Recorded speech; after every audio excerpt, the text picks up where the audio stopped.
Eh bien, écoutez, merci pour les encouragements, ou c'est peut-être parce que vous appréciez la musique du générique, je ne sais pas. En tout cas, moi, ça me fait bien plaisir de vous retrouver par ce beau matin de janvier, la veille de la première grande grève de l'année, après seulement 18 jours passés en 2023. Finalement, le monde d'avant n'est pas tout à fait mort. Rappelez-vous, le 28 février 2020, le journal Le Monde titrait « La SNCF dans le rouge en 2019, après la grève contre la réforme des retraites. C'était hier et c'est demain ». Sans cette annonce, nous aurions été certainement quelques rangées de plus ce matin pour notre grand retour dans la capitale.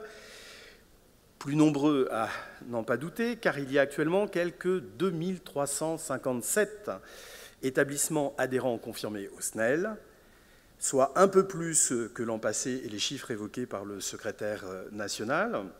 Et dans cet ensemble, 2100 étaient à jour de leur cotisation dès le mois de décembre. Ce qui veut dire qu'il y a bien entendu quelques retardataires, mais très honnêtement, c'est pas mal du tout par rapport aux autres années.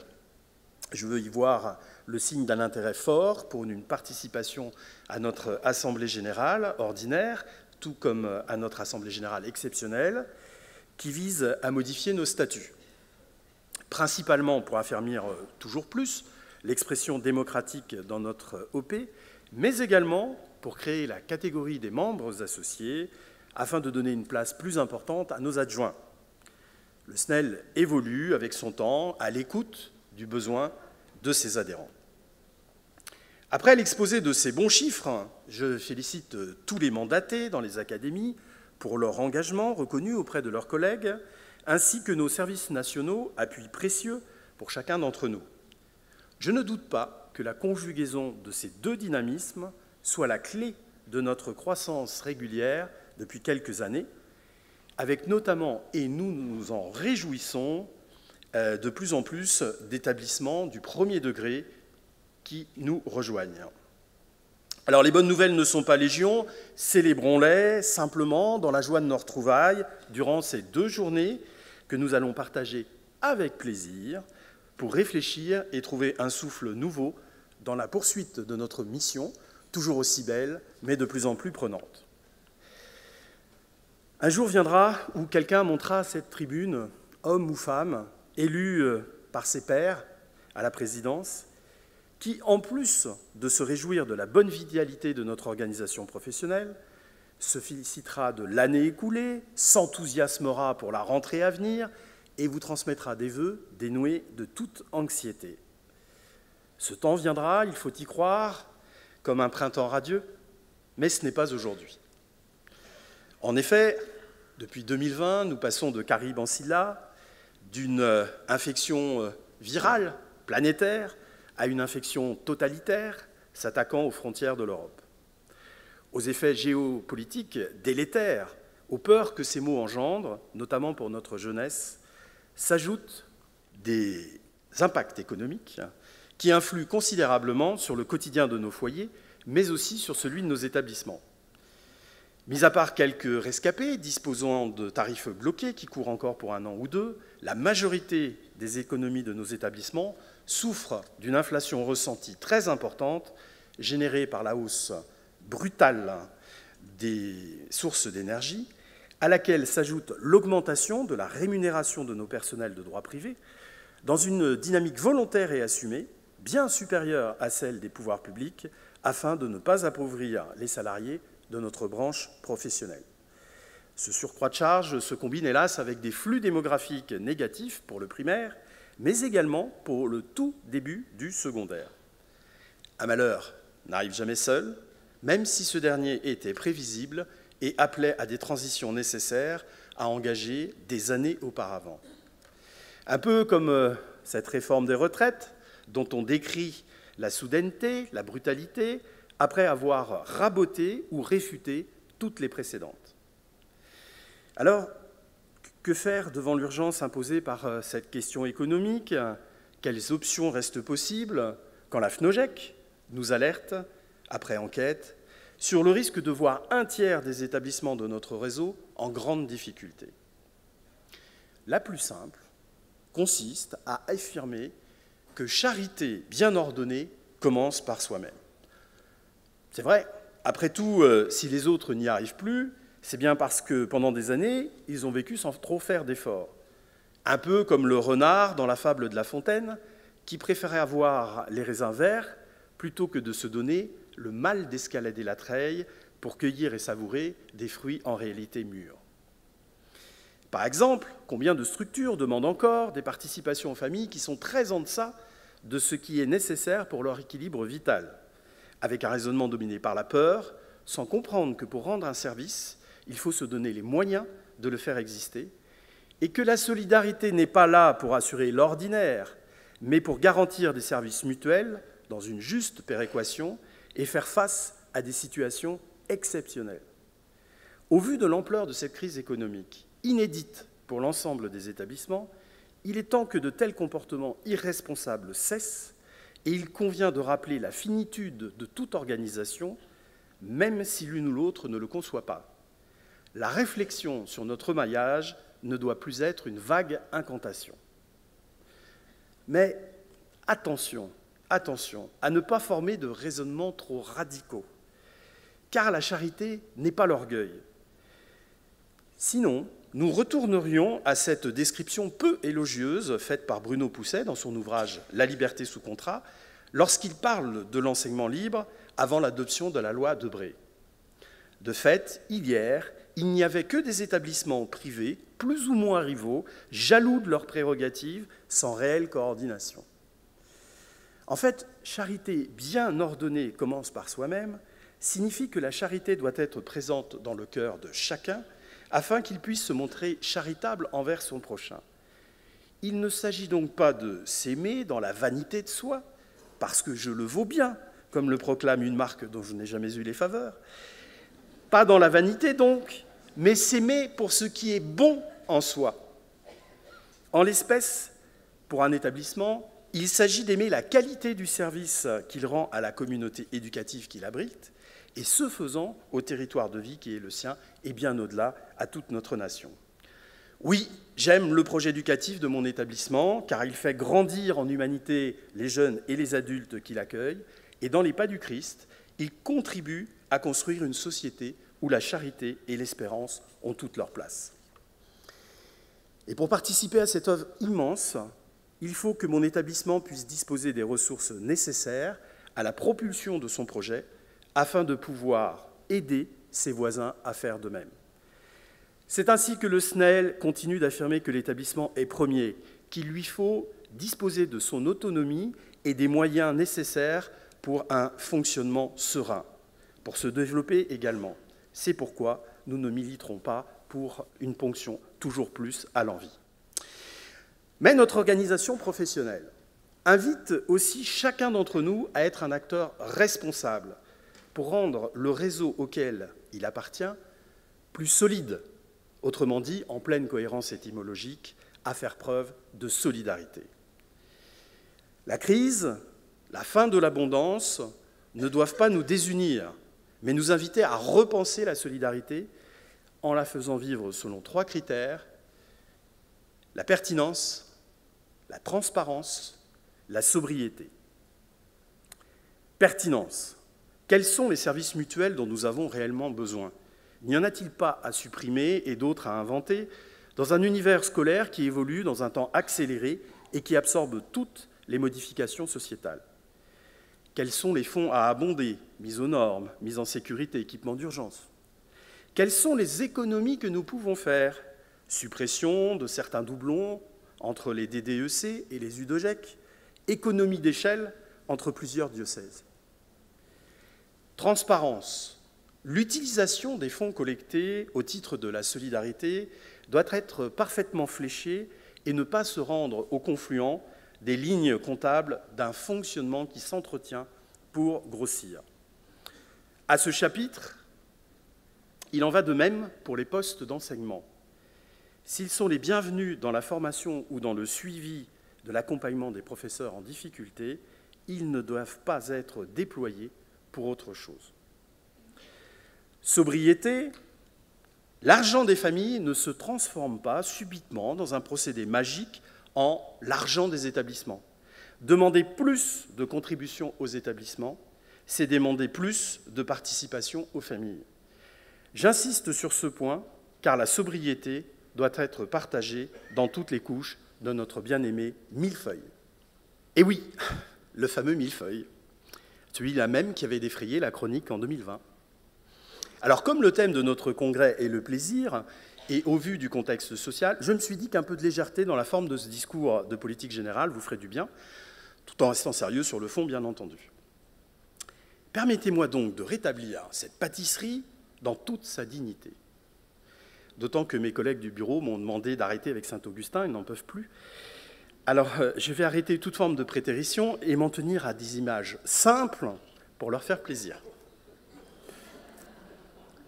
Voici donc un éloge du millefeuille, mais attention, pas n'importe lequel.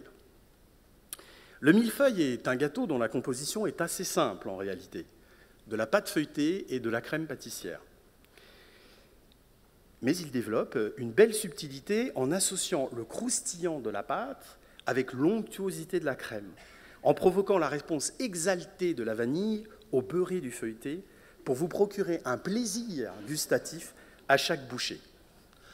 Encore faut-il être capable de faire un bon millefeuille. Faites trop cuire la pâtissière et vous aurez un truc grumeleux, immangeable. Laissez trop colorer votre pâte feuilletée et le goût du brûlé viendra écraser tout autre arôme. L'art culinaire est délicat, il faut disposer de bons ingrédients, savoir les associer en bonne proportion et les cuisiner autant avec raison qu'avec passion pour que toutes les saveurs s'expriment pleinement, mais qu'elles se combinent avec justesse.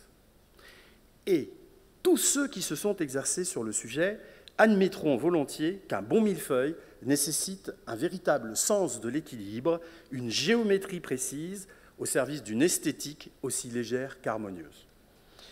Ainsi, dans le millefeuille, toutes les couches sont importantes, mais aucune ne doit dominer l'autre. Elles sont là pour se supporter, pas pour se concurrencer. Le socle est primordial, il porte tout l'édifice. Mais il ne saurait bâtir seul la cathédrale de gourmandise qui attire le regard et invite à la dégustation. Même le glaçage, qui coiffe le tout, revêt un intérêt, tel un voile protecteur pour éviter l'effritement. C'est ainsi qu'un millefeuille se conçoit, se déguste dans sa complexité, et non feuille à feuille. Vous remarquerez aussi que si vous tentez de le déguster en imposant une pression trop forte ou trop soudaine depuis le haut vers le bas, vous obtiendrez un résultat catastrophique. Bien entendu, vous aurez aussi toujours quelque esprit chagrin pour essayer de contourner le problème en vous proposant de déstructurer ce magnifique dessert remontant au XVIIe siècle et dont on attribue la paternité à François-Pierre de la Varenne, car qui n'a jamais croisé un apprenti sorcier installé dans un nouveau grand restaurant ou sur l'autel d'une éphémère modernité, tarte au citron, millefeuille, Paris-Brest massacrant, caressait l'espoir vain de la postérité. Non, mesdames et messieurs, restons nous-mêmes, faisons honneur à notre histoire, à nos racines et travaillons ensemble à l'édification d'une merveille avec pour maître mot de respecter son statut, tout son statut.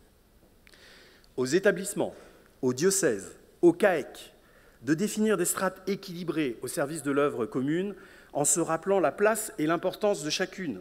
Aux chefs d'établissement, aux directeurs diocésains, aux secrétaires généraux, d'être des missionnés compétents et inspirés, bons pasteurs et bons artisans, pour reprendre ma formule habituelle. À nous tous, enfin, de mettre ce qu'il faut de fraternité entre les différentes strates et une solidarité ajustée pour que l'ensemble se tienne bien, sans être indigeste, voire étouffant. Et nous savons le faire. La démarche prospective, telle qu'elle a été conçue, est une belle illustration de ce que nous pouvons construire ensemble. Cette démarche sincère et effective, depuis bientôt 4 ans, a recueilli d'innombrables expressions, positives ou négatives, remonté de nombreuses attentes, parfois contradictoires, et produit une grande variété de propositions. J'en suis témoin et acteur en tant que membre de la commission permanente. Un long travail de synthèse a ensuite été conduit avec un système d'aller-retour entre les différents niveaux de représentation. Au final, 4 axes stratégiques et 12 grands programmes d'action nous sont proposés aujourd'hui avec une promesse celle de continuer d'accompagner ceux qui voudront s'en emparer. Je salue la qualité du résultat, tout autant que la méthode employée, car pour en terminer avec mon audacieuse comparaison culinaire, je dirais que dans cette entreprise, nous avons su présenter le millefeuille sur le côté, comme le font beaucoup de bonnes adresses. Dès lors, il est beaucoup plus facile à déguster et ne perd pour autant rien de sa saveur. À l'heure de construire notre futur, nous cheminons ensemble, côte à côte, et c'est déjà une manière de faire vivre l'axe numéro 4, renouveler notre gouvernance et notre modèle économique. Évidemment, les 3 autres axes stratégiques sont tout aussi importants et plus encore porteurs de sens. Affermir et mieux connaître notre projet. Développer la liberté et l'excellence éducative et pédagogique pour tous. Adapter et déployer une offre éducative actualisée. Cela me paraissait essentiel de vous les rappeler, car si la crise économique nous inquiète et nous mobilise, il faut se rappeler qu'il y a une crise bien plus grave à éviter, celle du sens, celle-là même qui sévit du côté de l'éducation nationale. En effet, dans sa communication du 22 décembre, intitulée « Pourquoi devons-nous réformer l'école ?», le ministre Pap Ndiaye dresse un bilan assez sévère des résultats de l'action publique en matière d'éducation. 1. Le niveau des élèves baisse. 2. Le métier d'enseignant n'attire plus.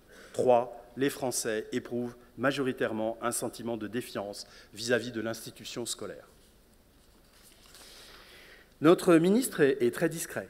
Il parle peu, il ne fait pas le show, il reste très universitaire dans son approche avec des assertions bien sourcées. Il cerne clairement les problèmes. Là où le bât blesse, c'est dans la faiblesse des éléments de solution qui se résument souvent à des platitudes. On peut tout à fait concevoir que M. Ndiaye ne soit pas un homme politique, mais son savoir-faire en matière de rhétorique ne doit pas devenir une contrefaçon de l'art politique, comme le dénonçait Platon. Reprenons point par point avec précision, en commençant par la question du niveau des élèves. Appuyons-nous sur l'étude des mathématiques chérie par les médias. En 2017, 56% des élèves étaient en dessous du niveau des 10% les élèves les plus faibles en 1987, en fin de CM2, sur les fondamentaux, lire, écrire et compter. Pour essayer de se rassurer, on pourrait se dire que l'écart se creuse, que les élèves en difficulté deviennent plus nombreux et encore plus en difficulté qu'auparavant, mais que les bons élèves restent de bons élèves, voire scorent mieux qu'auparavant. Eh bien non, seulement 1% des élèves d'aujourd'hui atteignent le niveau d'excellence franchi par 10% des élèves il y a 30 ans. C'est donc toute la distribution de Gauss, toute la courbe, qui se translate vers la médiocrité. Qu'à cela ne tienne, il pourrait s'agir d'une baisse constatée ailleurs, dans des pays semblables aux nôtres en termes de développement. Mais hélas, en mesurant nos performances à l'échelle de l'OCDE, nous faisons exactement le même constat, celui de la régression du niveau de nos élèves en mathématiques, comme en lettres, pour couper court à tout discours sur la dictature des maths. Certes, depuis quelques années, après avoir fortement chuté, nous nous maintenons tant bien que mal à la fin du premier tiers des 79 pays participant à l'étude PISA, mais nous sommes incapables de remonter la pente, alors que d'autres, piqués au vif, ont entrepris des transformations significatives générant des progrès francs. Quant à l'enquête internationale TIMSS, conçue par un organisme indépendant qui s'intéresse depuis 1995 aux niveaux des élèves de CM1 et de 4e en mathématiques et en sciences, elle délivre un verdict tellement tragique dans le cadre de son étude de 2020 que je ne vais même pas le rappeler par le respect pour Descartes, Pascal, Poincaré, Galois, Fermat, Fourier et bien d'autres à leur suite qui firent de la France la première puissance intellectuelle mondiale en mathématiques durant des siècles. Que faire alors? Quelle révolution copernicienne engager pour que notre système scolaire devienne plus performant? Réponse du ministre. Mettre en place un groupe de réconciliation avec les mathématiques au lycée et demander à des professeurs des écoles de venir faire des piges en collège. Si Copernic Si Copernic avait fait preuve d'autant d'audace dans son raisonnement, nous serions encore tous platistes et adeptes du géocentrisme. Que d'impatience, me dira-t-on. Il s'agit juste de quelques pansements sur une jambe de bois, en attendant la vraie révolution, la mère de toutes les batailles, la réforme du collège. Après celle du lycée général et technologique de 2008, juste après l'arrivée de M. Blanquer, qui n'avait pas tenu compte de la réforme du collège de 2015, quelque temps avant le départ de Mme Vallaud-Belkacem, après la réforme du lycée professionnel de 2019, qui vient juste de se déployer, mais pas pour longtemps, car Mme Grandjean vient de nous annoncer une nouvelle réforme à son arrivée en 2022. Alors, stop aux réformes du ministère de l'Éducation nationale qui s'empilent les unes sur les autres, sans cohérence entre elles, sans aucun respect pour les acteurs du système, conçues de manière idéologique, avec un soupçon d'orgueil pour laisser son empreinte personnelle, et qui, franchement, ne réforment rien de ce qui devrait l'être, à commencer par la gouvernance de l'éducation nationale. Pour illustrer cette dernière, il ne faudrait pas convoquer la pâtisserie, mais plutôt la maçonnerie, plâtre et ciment.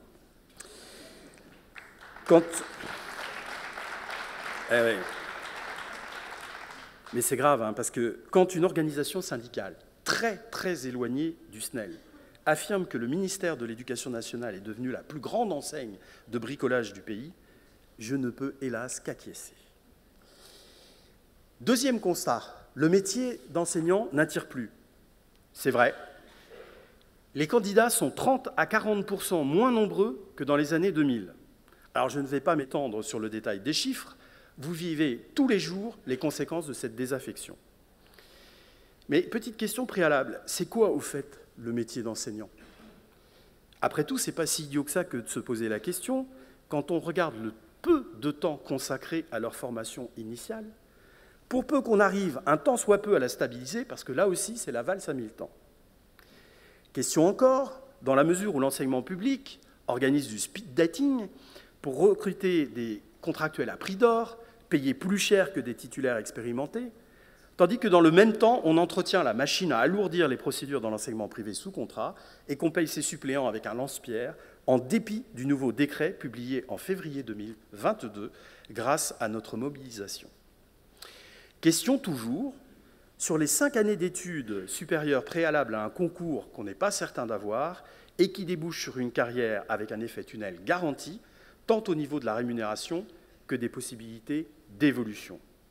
Question enfin, quand on sait que le respect des nouvelles exigences institutionnelles est le premier facteur de stress évoqué par les enseignants, à 76% ex aequo avec le maintien de la discipline en classe. Pas étonnant que seulement 50% d'entre eux s'autorisent à donner des exercices obligeant les élèves à développer leur esprit critique. La proportion descend même à 26% quand il s'agit de demander aux jeunes de décider seuls des procédures à mettre en œuvre pour résoudre un exercice difficile. L'autonomie cognitive n'est donc pas pour demain. Dès lors, on ne peut pas s'étonner de voir arriver de bien curieux personnages dans les travaux de l'Assemblée nationale. Les bonimenteurs prospèrent sur les ruines de l'esprit critique. Faisons alors une rapide synthèse. Appartenance à une institution aux injonctions contradictoires récurrentes. Salaire faible et peu de perspectives de carrière.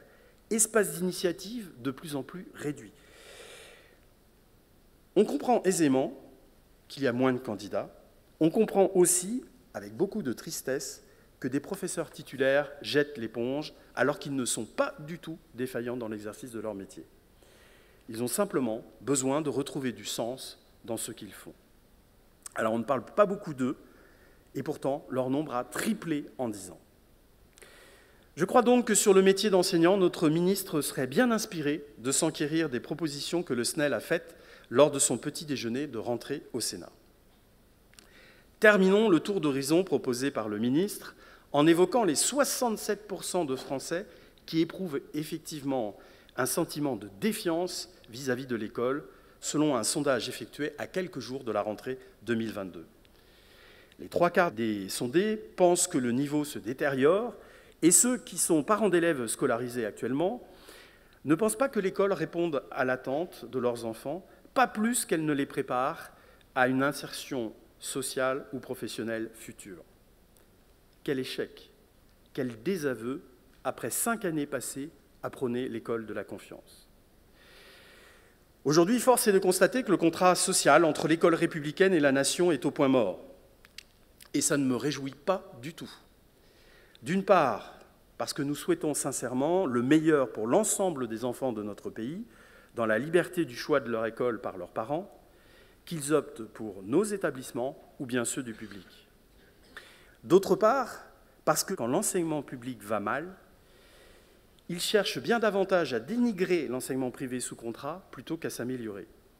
Il n'y a qu'à regarder les parutions du moment sur les indicateurs de position sociale du ministère de l'Éducation nationale, et qui sont reprises en boucle dans les journaux, une véritable campagne de stigmatisation usant des raccourcis habituels est à l'œuvre. Les inégalités persistent à l'école, c'est la faute de l'enseignement privé qui ne scolarise pourtant que 18% des enfants.